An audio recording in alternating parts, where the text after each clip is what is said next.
कानपुर वार्ता में आपका स्वागत है। मैं हूं आलोक पाल।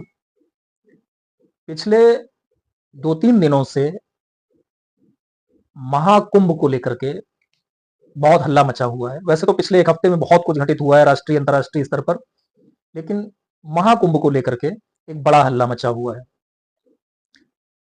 पिछले कुछ समय से इस बात की चर्चा थी कि साधु सन्यासियों का मत है कि इस बार जो महाकुंभ प्रयागराज में होने जा रहा है 2025 में, उसमें गैर सनातनियों, गैर हिंदुओं को प्रवेश न दिया जाए।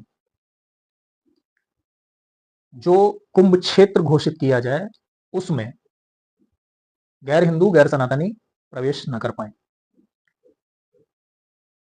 अब अखाड़ा परिषद की बैठक हुई और उस बैठक में ये प्रस्ताव पारित किया गया कि अखाड़ा परिषद सरकार से इस बात का अनुरोध करेगी कि महाकुंभ क्षेत्र प्रयाग में गैर हिंदू या गैर सनातनी लोगों को प्रवेश न दिया जाए। उन कर्मचारियों और अधिकारियों की ड्यूटी भी न लगाई जाए जो गैर सनातनी हैं, गैर हिंदू हैं।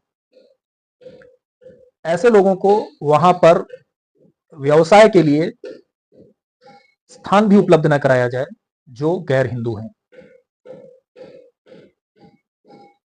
और जो प्रयाग में कुंभ में आस्था नहीं रखते,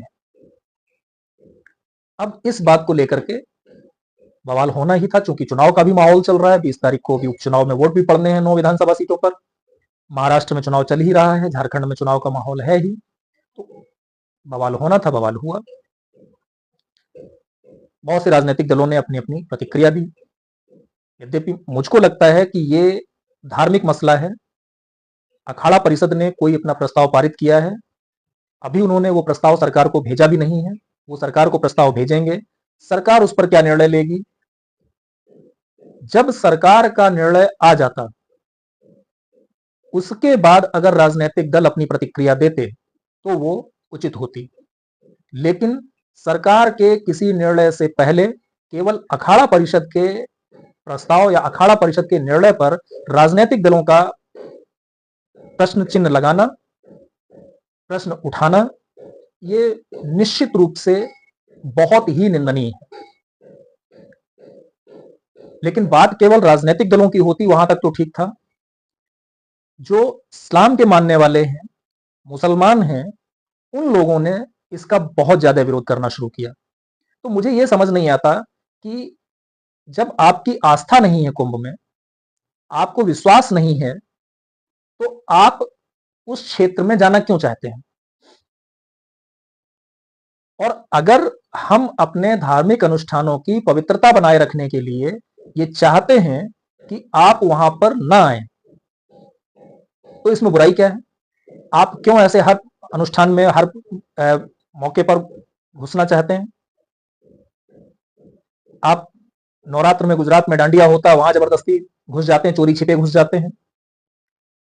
आप कुंभ में जबरदस्ती घुसना चाह रहे हैं, क्यों भाई। व्यापार आपको करना है, आप कुंभ क्षेत्र के बाहर व्यापार कीजिए, क्या दिक्कत है। ऐसा तो है नहीं कि पूरे प्रयागराज में आपकी एंट्री बैन की जा रही है।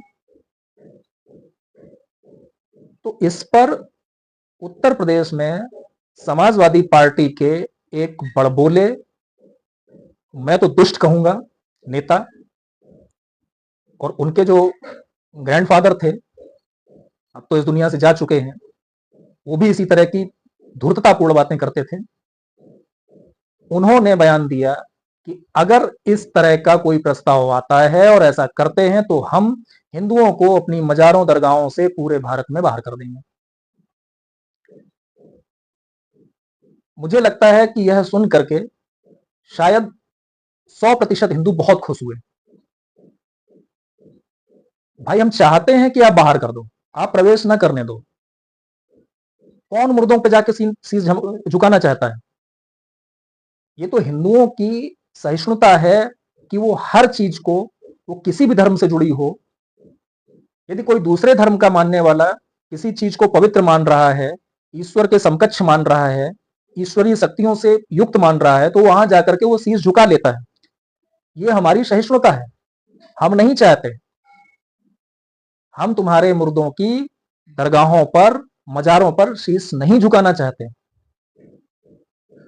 ये काम जो आपने बोला है कि आप बाहर कर दोगे, आप बोलिए मत, आप बाहर कीजिए। किसी भी ऐसे व्यक्ति को आप प्रवेश मत करने दीजिए, लेकिन मेहरबानी करके हमारे कार्यक्रमों में, हमारे अनुष्ठानों में, खासतौर से जो धार्मिक अनुष्ठान होते हैं, उनमें घुसने की कोशिश मत कीजिए। हम जानते हैं आप क्यों घुसना चाहते हैं। आप किसी अच्छे उद्देश्य के लिए नहीं घुसना चाहते हैं। आप वहां पर अराजकता फैलाना चाहते हैं, आप वहां पर अपवित्रता फैलाना चाहते हैं। तो जियाउर रहमान का जो ये बयान आया है, उसका कम से कम मैं तो बहुत अच्छे से स्वागत करता हूं, और मैं चाहता हूं कि पूरी के पूरे मुस्लिम और उनकी संस्थाएं वो तुरंत निर्णय लें। वो किसी और पे ना लें, कम से कम हिंदुओं पे तो निर्णय ले ही लें कि दरगाहों मजारों पर हिंदुओं का प्रवेश वो वर्जित करते हैं। क्योंकि हम जानते हैं कि उनकी आधी अर्थव्यवस्था जो है वो हिंदुओं के जाने से वहां पे चल रही है। हिंदू जाना बंद कर देंगे तो उन दरगाहों, उन मजारों की जो आधी आय है वो खत्म हो जाएगी, और हम ये चाहते हैं कि वो खत्म हो। तो ये तो हुआ एक बयान समाजवादी पार्टी के एक मूर्ख सांसद की तरफ से। इसके बाद समाजवादी पार्टी की एक दूसरी नेता, अखिलेश यादव की पत्नी डिंपल यादव ने बयान दिया कि भाजपा संविधान को समाप्त करना चाहती है। तो मैं ये पूछना चाहता हूं कि क्या हमारा धर्म संविधान से चलेगा? क्या हम संविधान के हिसाब से पूजा करेंगे?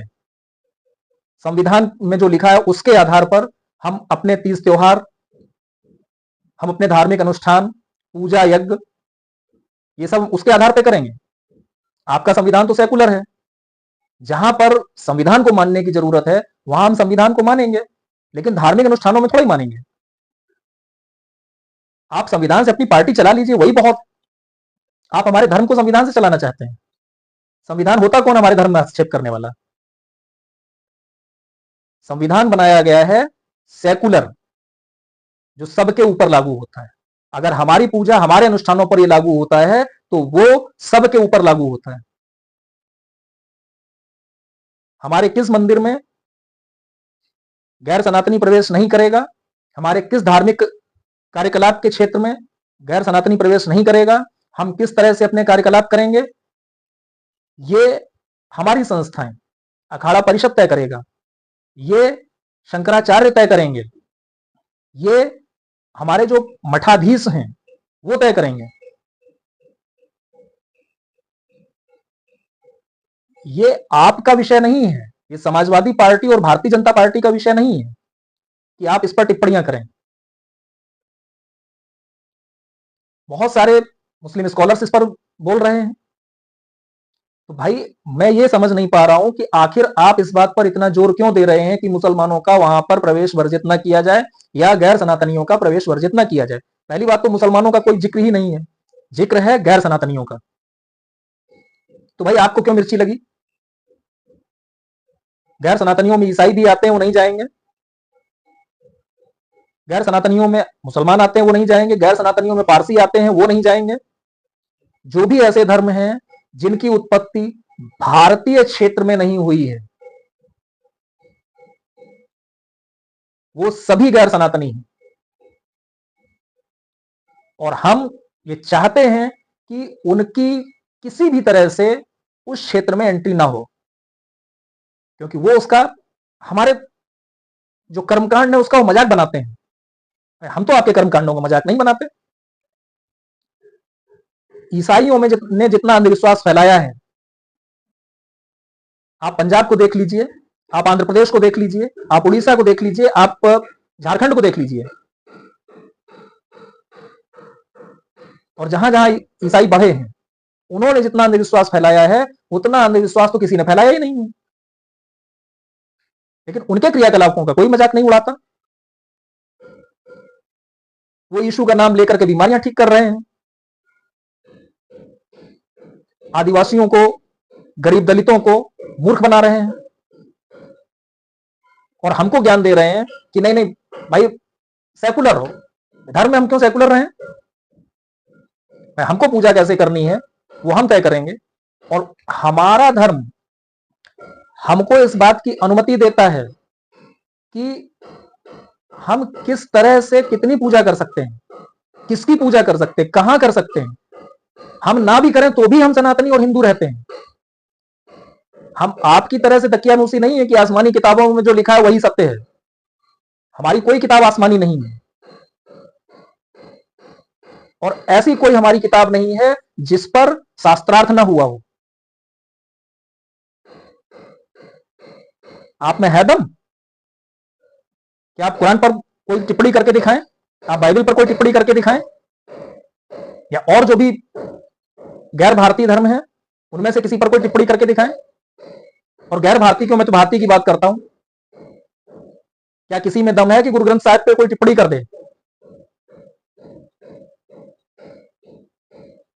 हमको सहिष्णुता सिखा रहे हैं, हमको सेकुलरिज्म सिखा रहे हैं। नहीं चाहिए हमको सेकुलरिज्म।